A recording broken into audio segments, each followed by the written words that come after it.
अभी संभल की जामे मस्जिद के अंदर मंदिर तलाश करने की बात चालू है। हमारे ईदगाह के अंदर मंदिरें तलाश की जाती है और हद तो ये है कि पूरी दुनिया बल्कि खास करके बर्रे सगीर हिंदुस्तान की मरकज़े अकीदत और बहुत बड़ी मरकजी जगह हमारी अकीदतों की मरकज जिसे हम अजमीर मुअल्ला कहते हैं, गरीब नवाज के रोजे के नीचे भी दुनिया मंदिर तलाश करने की कोशिश करके इस कौम को जलीलो खार करने की कोशिश कर रही है। कि आप इस आयत का माना आपने सुना, इसको आपने समझा कि अल्लाह का कुरान हमें इज्जत वाला कह रहा है, लेकिन पूरी दुनिया में खास करके हिंदुस्तान की सरजमीन पर हमारी इज्जत कितनी है ये आप महसूस कर सकते हैं। आज पूरी दुनिया में हमारी इज्जतो वकार कहीं सलामत नहीं है। आज पूरी दुनिया में अगर दुनिया सबसे रजील कौम के तौर पर किसी को देखती है तो वो मुसलमानों को देखती है। आज अगर दुनिया सबसे ज्यादा कमजोर किसी को समझती है तो वो कौम मुस्लिम को समझती है। आज अगर दुनिया नफरत की निगाहों से किसी की तरफ देखती है तो वो कौम मुस्लिम है। हर जगह मुसलमान परेशान हाल है, तबाह बर्बाद है, चाहे वो अफगानिस्तान की सरजमीन हो, चाहे वो इराक और बगदाद के उजड़े हुए हालात हो, चाहे अभी फिलहाल 1.5 साल की मुद्दत में फिलिस्तीन और गजा की उजड़ी हुई बस्तियां हो। हजरात मोहतरम, पूरी दुनिया में मुसलमान जलीलो खार है। हिंदुस्तान के मुसलमानों के हालात इस वक्त सबसे ज्यादा बदतर और सबसे ज्यादा खराब है। उसके बावजूद मुसलमानों को ये समझ में नहीं आता है। आप देखिए अभी वक्फ अमेंडमेंट बिल के नाम पर हमें डराने की कोशिश की जाती है और दिगर मामलात के मामले में हमें डराने और धमकाने की कोशिश की जाती है। हमें यहाँ से भगाने, हटाने, मारने और तरह तरह से परेशान करने की हर नाकाम कोशिश करने में ये दुनिया पीछे नहीं है। अभी संभल की जामे मस्जिद के अंदर मंदिर तलाश करने की बात चालू है। कहीं पर मथुरा के ईदगाह में हमारे ईदगाह के अंदर मंदिरें तलाश की जाती है। कभी आप देखिए बनारस की ज्ञानवापी मस्जिद पे निशाना है और हद तो ये है कि पूरी दुनिया बल्कि खास करके बर्रे सगीर हिंदुस्तान की मरकज़े अकीदत और बहुत बड़ी मरकजी जगह हमारी अकीदतों की मरकज जिसे हम अजमीर मुअल्ला कहते हैं, गरीब नवाज के रोजे के नीचे भी दुनिया मंदिर तलाश करने की कोशिश करके इस कौम को जलीलो खार करने की कोशिश कर रही है। मेरी कौम के नौजवानों, हर जगह हमारी जिल्लत और रुसवाई का सामना करना पड़ रहा है। हमारी मस्जिदों पे नजर है, हमारी खानकाहों पे नजर है, हमारे मदारिस और मकातिब को लोग खत्म कर देना चाहते हैं, लेकिन हमारा नौजवान है कि सिर्फ नारों से इनकलाब पैदा करना चाहता है। हमारी सुन्नियों का हाल ये है कि आज अहले सुन्नत वल जमात को सिर्फ चंद रसूमात के अंदर कैद करके रख दिया है। यानी सुन्नी ये समझता है कि मजार पे जाओ काफी है, नमाज पढ़ो या ना पढ़ो, लेकिन गरीब नवाज के रोजे पे चले जाओ बेड़ा पार हो जाएगा। नमाज पढ़ो ना पढ़ो, चादर 500 रुपए की चढ़ा दो किसी मजार पे, अब कोई पूछगछ नहीं होगी। बाप माँ को मारो, गाली दो, तकलीफ दो, कोई बात नहीं, लेकिन पीर साहब का हाथ पैर चूम लो, बेड़ा पार हो जाएगा। हजरात मोहतरम, सुन्नियत सिर्फ नाम, मजार, चादर, उर्स और गागर और पीर साहब का दामन पकड़ने का नहीं है, बल्कि सुन्नियत बहुत वसी और बड़ा मफहूम रखती है।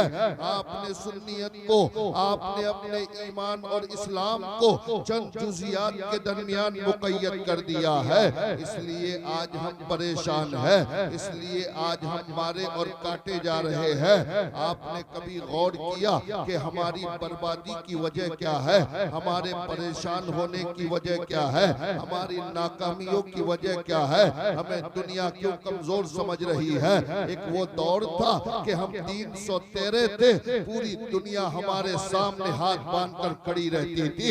एक वो दौर था कि हम दरियाए तजला के सामने जाकर घोड़ा दरिया में डाला तो दरिया ने हमें रास्ता दे दिया था।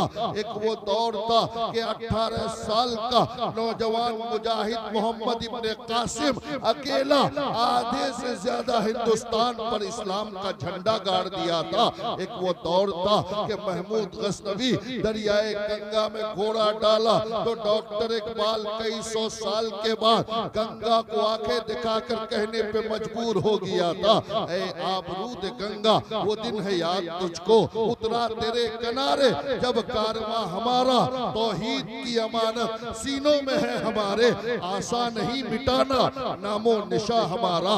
हजरात मोहतरम 313 थे तो लरसता था जमाना, आज हम सैकड़ों हैं करते हैं गुलामी।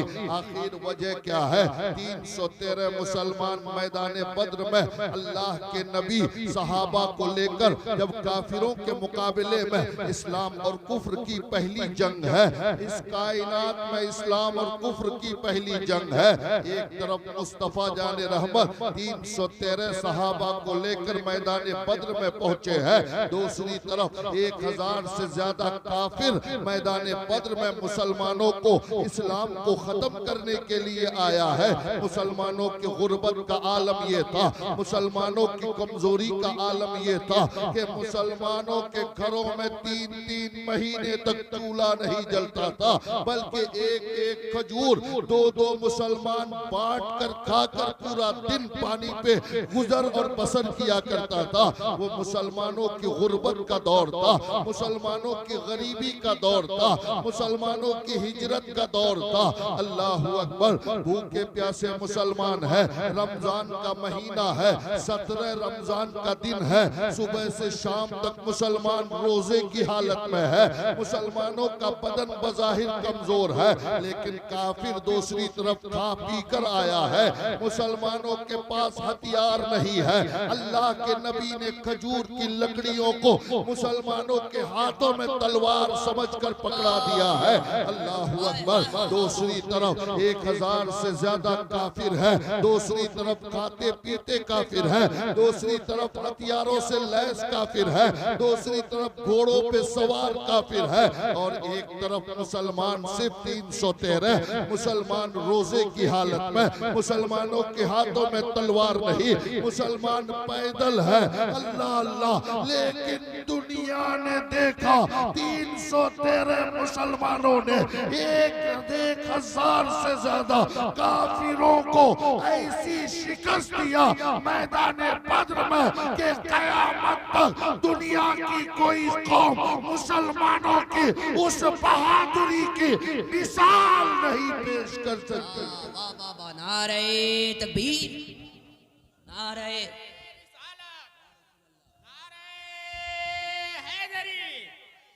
इस्लाहे मुआशरा कॉन्फ्रेंस, इस्लाहे मुआशरा कॉन्फ्रेंस जनाब हजरत अल्लामा मौलाना मुफ्ती फिरोज आलम साहब क़िबला, यही 313 मुसलमान मैदान बद्र से निकलते हैं और फिर अरब के बॉर्डर पे पहुंचते हैं। अरब की सरहदें पार करने के लिए जब इराक और ईरान की सरजमीन पे अल्लाह के नाम का कलमा फैलाने के लिए, मोहम्मद रसूलुल्लाह के दीन का झंडा बुलंद करने के लिए ये मुट्ठी भर मुसलमान हजरत अबू उबैदा इब्ने जर्राह की सरपरस्ती और सालारी में एक मुट्ठी भर मुसलमान, कई सौ मुसलमान, कई लाख काफिरों के मुकाबले के लिए दरियाए तजला के सामने जाते हैं। तो दरियाए तजला रास्ता रोक कर खड़ा हो जाता है। मुसलमानों के पास नाव नहीं है, मुसलमानों के पास पुल नहीं है दरिया पार करने के लिए। अल्लाह अकबर, ऐ मुसलमानों जज्बा देखो सहाबाए किराम का, उन मुसलमानों का जज्बा देखो।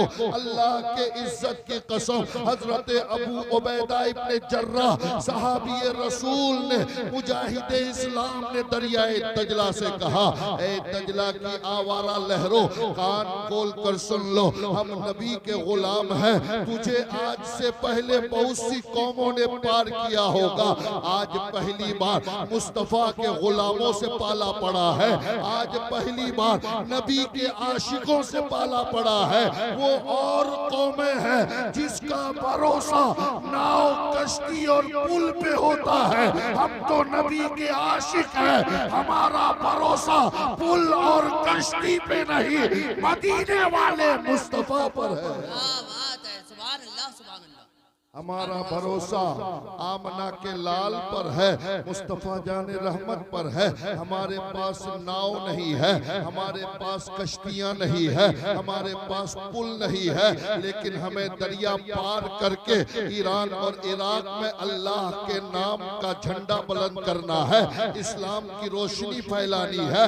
ईरान के हजारों साल से जलती हुई जलते हुए आतिश कदे को, आग को इस्लाम के कलमे से बुझाना है। अल्लाह अल्लाह, ऐ दरियाए दजला, नबी के गुलामों को रास्ता दे दो। कसम खुदा की ये कहकर सहाबाए किराम ने जब घोड़ा दरियाए दजला पे डाला तो अल्लाह के इज्जत की कसम, दरिया का पानी मुस्तफा के गुलामों के लिए रास्ता बन जाता है। नबी के गुलामों के किसी घोड़े का पैर पानी में डूबता नहीं, बल्कि दरियाए दजला में जमीन की तरह सहाबा दरिया को पार कर जाते हैं। कई सौ साल के बाद डॉक्टर इकबाल पुकार उठते हैं, दश्तो दश्त है, दरिया भी न छोड़े हमने, बहरे जुल्मात में दौड़ा दिए हैं घोड़े। हाय हाय हाय, नारे तकबीर, नारे रिसालत, इस्लाहे मुआशरा कॉन्फ्रेंस। हजरात मोहतरम, दश्त तो दश्त है, दरिया भी न छोड़े हमने, बहरे जुल्मात में दौड़ा दिए हैं घोड़े हमने। ये वो मुसलमान थे, क्या उन मुसलमानों के चार चार हाथ थे, चार चार पैर थे? नहीं मेरे दोस्तों, उनके भी दो हाथ थे, उनके भी दो पैर थे, उनके सीने में भी एक ही दिल था, लेकिन हमारा दिल जो दुनिया की मोहब्बत से भरा हुआ है, उन जानिसारों के दिलों में सिर्फ नबी की असमतों का पहरा था, मुस्तफा की मोहब्बतें थी, इस्लाम के लिए मरने और मिटने का जज्बा मौजूद था। इसलिए कायनात की कोई कौम मुसलमानों के सामने टिक न सकी। मैदान बद्र से 313 निकले तो सिर्फ कई साल में 22 लाख मुरब्बा मील आधी दुनिया पर इस्लाम की हुकूमत कायम करते हुए नजर आए।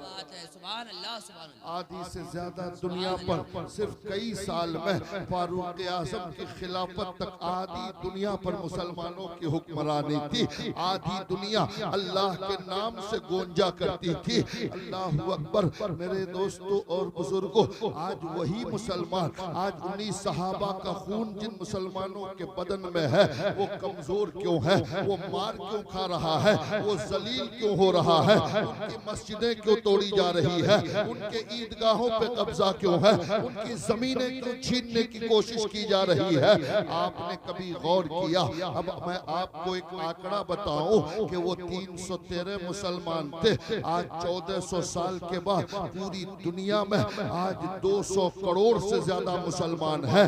वहाँ 313 थे, आज पूरी दुनिया में 200 करोड़ से ज्यादा मुसलमान है, 2 अरब से ज्यादा मुसलमान है। उस वक्त इस्लाम का कोई मुकम्मल मुल्क नहीं था, आज 56 मुल्क पूरी दुनिया में मुसलमानों का है। उस वक्त मुसलमानों के हाथों में तलवार तक नहीं थी, आज कई दर्जन मुस्लिम मुल्क के पास एटमी ताकत मौजूद है। उस वक्त मुसलमानों के घरों में चूल्हा नहीं जलता था, पानी पीकर गुजर बसर करते थे। आज अल्लाह ने मुसलमानों को पेट्रोल की दौलत सिर्फ मुसलमान मुल्कों के पास है, यानी पूरी कायनात में सिर्फ मुसलमान मुल्कों की जमीन के नीचे से पेट्रोल निकलता है। किसी काफिर मुल्क की जमीन के नीचे पेट्रोल की दौलत नहीं है।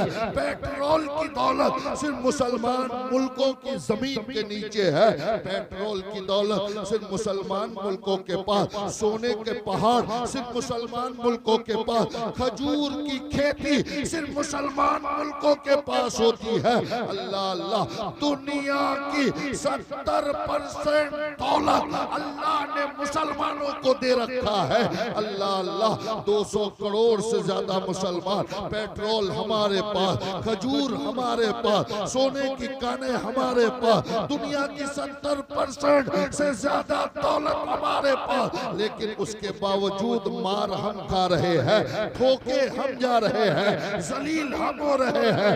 वजह क्या है? वजह ये नहीं है कि हम कमजोर हैं, वजह ये नहीं है कि हुकूमत हमारे पास नहीं, वजह ये नहीं है कि दौलत हमारे पास नहीं, वजह ये नहीं है कि पावर हमारे पास नहीं, वजह ये नहीं है कि हमारी तादाद कम है, सब कुछ है। वजह सिर्फ बर्बादी की ये है कि हमने नबी का तरीका छोड़ दिया है, मुस्तफा की सुन्नतों पर अमल छोड़ दिया है। रब की इज्जत की कसम, आज भी सहाबा की तरह नबी का आशिक बन जाओ, मुस्तफा की सुन्नतों पर अमल शुरू कर दो। मैं लिख देता हूँ, आज भी पूरी दुनिया तुम्हारी गुलाम बनती हुई नजर आए। वाह वाह वाह वाह वाह, नारे तकबीर, नारे रिसालत। यहाँ पे जागते हुए मुसलमान। वाह वाह वाह वाह वाह, डॉक्टर इकबाल ने नतीजा और वजह बताया कि तरीक़े मुस्तफ़ा को छोड़ना है वजह बर्बादी, तरीक़े मुस्तफ़ा को छोड़ना है वजह बर्बादी। इसी से कौम दुनिया में हुई है बेइक़्तिदार अपनी, हमें करनी है शहनशाह बतहा की रज़ा जुई, वो अपने हो गए तो रहमते परवरदिगार अपनी। हज़रात मोहतरम, आज का मुसलमान इस दुनिया में इस वक्त 2 अरब मुसलमान है, लेकिन हदीस पाक में आया है कि इमाम महदी जब आएंगे तो उस वक्त इमाम महदी के साथ सिर्फ 10,000 मुसलमानों की तादाद होगी। 2 अरब मुसलमानों में 10,000 लोग इमाम महदी के साथ होंगे।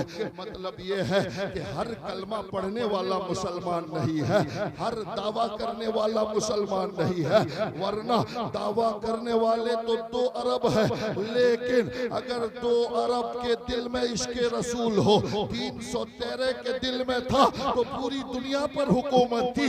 आज 2 अरब के सीनों में अगर सही मानों में नबी का इश्क हो तो कायनात का कोई खित्ता ऐसा नहीं जहां मुसलमानों का दबदबा ना हो, मुसलमानों की हुकूमत ना हो। हमारे इस्लाम का, हमारे ईमान का हाल ये है। हमारे जनाब शाही रजा जो वक्त वाक़यतन इस वक्त बहुत तेजी से बढ़ने चलने वाला एक ऐसा नकीब है कि यकीनन बड़ा मकबूल है। इनके साथ सैकड़ों प्रोग्राम हुआ, ये जानते हमारे शोराए किराम जानते हैं। मैं अल्हम्दुलिल्लाह उन खतीबों में से नहीं हूँ जो लेपा पोती करके जाता है, जो बातें छुपाने की कोशिश करता है, कमेटी वालों को खुश करने के लिए हंसी मजाक करके चला जाता है। मुझे इस बात की कोई परवाह नहीं है। हक बात डंके की चोट पर कहने की हिम्मत और जुर्रत और ताकत रखता हो। सिर्फ 20 लोगों के मजमे में नहीं, 20,000 लोगों के मजमे में जो बात कहता हो वो आपके सामने भी कहकर जाऊंगा। मुझे इस चीज की कोई लालच नहीं है, मुझे इस चीज का कोई खौफ नहीं है कि आप दोबारा मुझे बुलाओ या ना बुलाओ। अगर आपको खिलाफ भी मेरी बात हो तो मुझे कोई फर्क नहीं पड़ता और किसी को नहीं पढ़ना चाहिए। हक बात हर हाल में बोलने की कोशिश करनी चाहिए, चाहे वो हमारा खतीब हो, चाहे वो हमारा इमाम हो, चाहे हमारा मुदर्रिस हो, हमारा शेख और पीर हो। हर आदमी को पहले शरीयत सामने रखनी चाहिए। हक बात अगर हमारे बाप के खिलाफ हो, मेरे उस्ताद के खिलाफ हो, मेरे पीर के खिलाफ हो, लेकिन अगर हक है तो डंके की चोट पर बोलो। यकीनन जलसा वाला बुलाए ना बुलाए कोई फर्क नहीं पड़ता, इसलिए कि हमारा अकीदा ये है कि रोजी का मालिक ये जलसा वाला नहीं है, रोजी का मालिक मस्जिद का सदर, मदरसे का सेक्रेटरी नहीं है, रोजी का मालिक दुनिया का कोई इंसान नहीं, रोजी का मालिक मेरा वो परवरदिगार है जो समंदर की बेज़बान मछलियों को रोजी देता है, रोजी का मालिक मेरा वो खुदा है जो सांप और बेसाप और चूटियों को बिलों में रोजी देता है, रोजी का मालिक मेरा वो परवरदिगार है जो फिरौन, नमरूद, हामान और शद्दाद जैसे काफिरों को खुदाई का दावा करने वालों को भी सिर्फ रोजी नहीं बादशाह दे दिया, रोजी का मालिक मेरा वो परवरदिगार है जो अपने नबी के दुश्मनों अबू जहल, उतबा, शैबा जैसे काफिरों को जो खुदा रोजी देता है वो खुदा नबी के गुलामों को रोजी क्यों नहीं देगा। नारे तकबीर, नारे रिसालत, इस्लाहे मुआशरा वाली गुफ्तगू अल्लामा मुफ्ती फिरोज आलम बिस्वाई साहब क़िबला। इसलिए हक बात डंके की चोट पर बोला करो, हक बोलो, हक सुनो, हक पर कायम रहने की कोशिश करो। ये मत देखो कि सामने मेरे गांव का मिंबर, मुखिया, प्रधान, एमएलए खड़ा है, रब की इज्जत की कसम मेरे नबी की हदीस है कि जालिम बादशाह के सामने हक बात कहना ये बड़ा जिहाद है, ये बहुत बड़े जिहाद का काम है। अल्लाह अकबर। ऐ मेरी कौम के लोगों, खास करके उलमा की बारगाह में अर्ज करूंगा कि ये मत देखिए कि आपका सेक्रेटरी क्या कहेगा, आपका सदर क्या कहेगा, आपकी पब्लिक क्या कहेगी। हम लोगों को खुश करने के लिए तकरीरें न करें। आप नाराज भी हो जाओ या खुश हो जाओ तो क्या फर्क पड़ता है। कसम खुदा की हक बोलने से मदीने वाला मुस्तफा राजी होगा। और कब्र में कोई जलसा वाला, कोई मस्जिद का सदर सेक्रेटरी बचाने नहीं आएगा, बल्कि कब्र में मदीने वाला आमना का लाल मुस्तफा जाने रहमत बचाने आएंगे। इसलिए पूरी दुनिया नाराज होती है, हो जाने दो, हक बोलो। मदीने वाला मुस्तफा राजी है तो सबका बेड़ा पार है। इसलिए आज का मुसलमान का हाल ये है कि एक तरफ कहता है नारे तकबीर और नारे रिसालत की सदाएं बुलंद करता है, गौस का दामन नहीं छोड़ेंगे, गरीब नवाज का दामन नहीं छोड़ेंगे, अल्लाह अल्लाह। लेकिन दूसरी तरफ हमारे इस्लाम का हाल ये है कि हमारे 20-25 साल का नौजवान बच्चा जब दूल्हा बनकर काजी के सामने बैठता है तो उसे खुद से कलमा पढ़ने की तौफीक नहीं होती है। जब तक हमारा काजी और इमाम कलमा ना पढ़ाए वो खुद से कलमा पढ़ने के काबिल नहीं है। और यहाँ ऐसा जोरदार नारा लगाता है कि लगता है कि नारे की आवाज अजमेर तक पहुंचाता हुआ नजर आएगा। कसम खुदा की इन खोखले नारों से इनकलाब नहीं आएगा। अगर अपने नारों को अजमेर पहुंचाना है तो नारा लगाने से पहले अजमेर के गरीब नवाज का किरदार अपने अंदर पैदा करो। गरीब नवाज का किरदार ये था कि कभी नमाज नहीं छोड़ा। गरीब नवाज का किरदार ये था कि माँ बाप की रजा के लिए सब कुछ कुर्बान कर दिया। गरीब नवाज की रजा ये थी, किरदार ये था कि बड़ों की इज्जत करना, छोटों से मोहब्बत करना। गरीब नवाज का किरदार ये था चाहे कुछ भी हो जाए सुन्नते रसूल पर अमल ना छूटे। कसम खुदा की ऐ नौजवानों, अजमेर जाओ ना जाओ, चादर चढ़ाओ ना चढ़ाओ, नारा लगाओ ना लगाओ, गरीब नवाज का किरदार अपना लो। तुम यहाँ से नारा लगाओगे कुछ अजमेर बगदाद होता हुआ मदीने तक पहुँचता हुआ नजर आए। क्या बात है, क्या बात है। सुभान अल्लाह, सुभान अल्लाह, सुभान अल्लाह, सुभान अल्लाह। सिर्फ खोखले नारों से इनकलाब नहीं आएगा। बहुत अच्छा पैगाम। अगर इनकलाब लाना है तो नबी की सुन्नतों पर अमल कीजिए, गरीब नवाज के किरदार पर अमल कीजिए। अमल करना हाल तो ये है कि गरीब नवाज से बहुत मोहब्बत है, लेकिन अजमेर जाने, अजमेर से आने और अजमेर में क़याम के दौरान एक वक्त की नमाज नहीं पढ़ता है और कहता है कि मैं गरीब नवाज के मोहब्बत में आया हूँ। गरीब नवाज से अगर वाक़तन मोहब्बत करते हो तो गरीब नवाज को नमाज से मोहब्बत थी। अगर आपको नमाज से मोहब्बत है तो हकीकत में आपको गरीब नवाज के नाम का नारा लगाने का हक है। गरीब नवाज ने अपने माँ बाप की कभी नाफरमानी नहीं किया।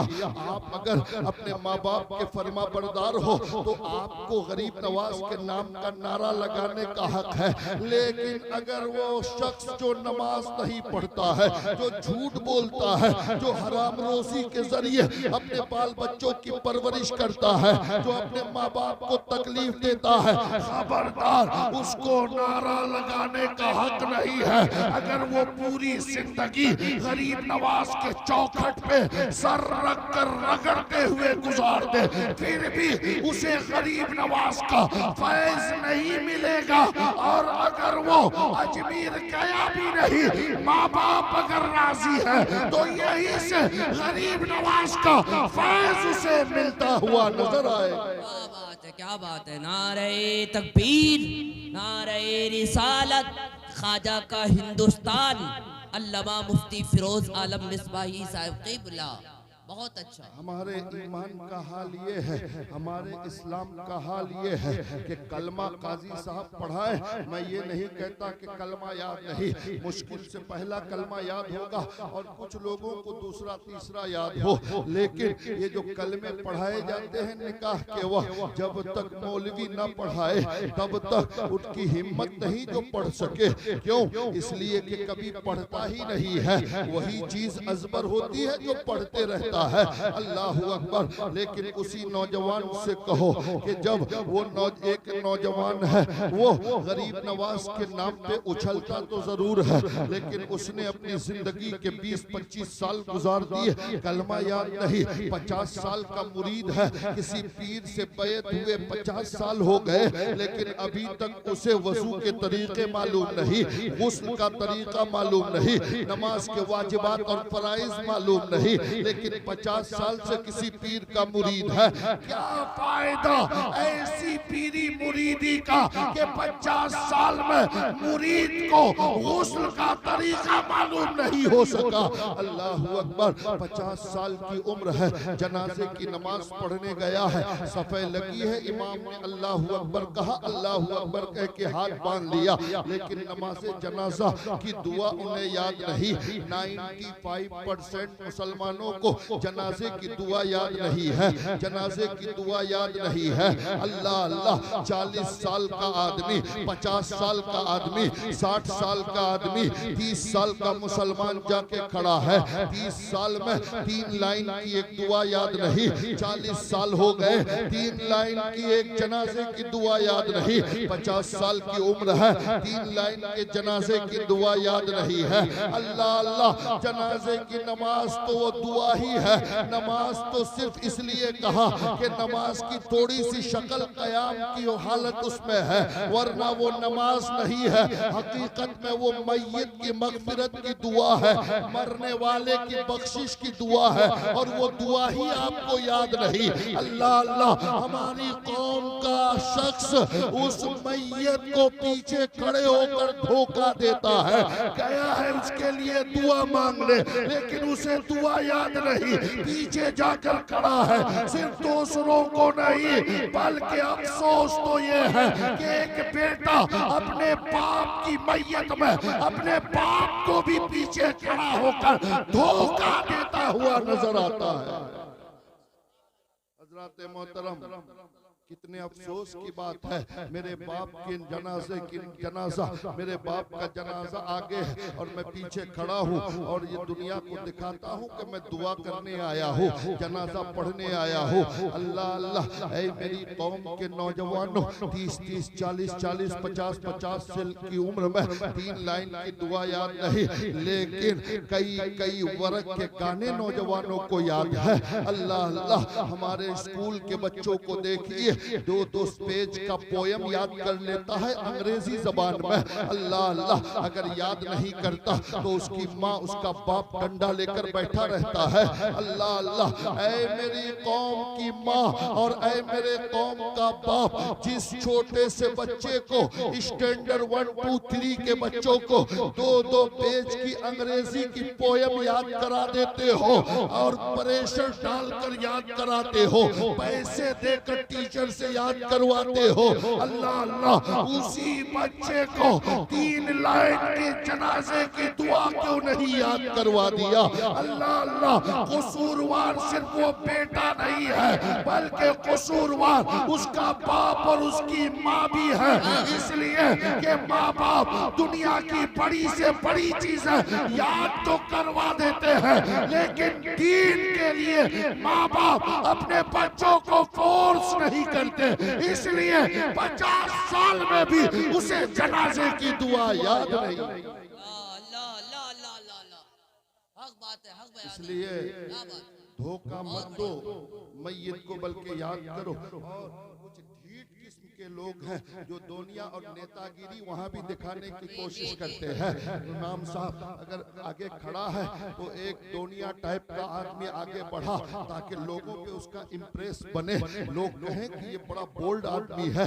इमाम को डांट कर कहता है, इमाम साहब दुआ बता दीजिए, नियत बता दीजिए। अल्लाह अकबर, 50 साल में जो दुआ आप याद नहीं कर सके, आप इतने बड़े जीनियस और इंटेलिजेंट नहीं हो कि वहाँ 2 मिनट में याद कर लो। हाँ, अगर याद करना चाहते हो तो यकीनन उसी इमाम की बारगाह में जाओ, हर रोज अपने काम से फारिग होकर इशा की नमाज पढ़ने जाओ। नमाज पढ़ने के बाद इमाम साहब की बारगाह में सिर्फ 10 मिनट बैठ जाओ।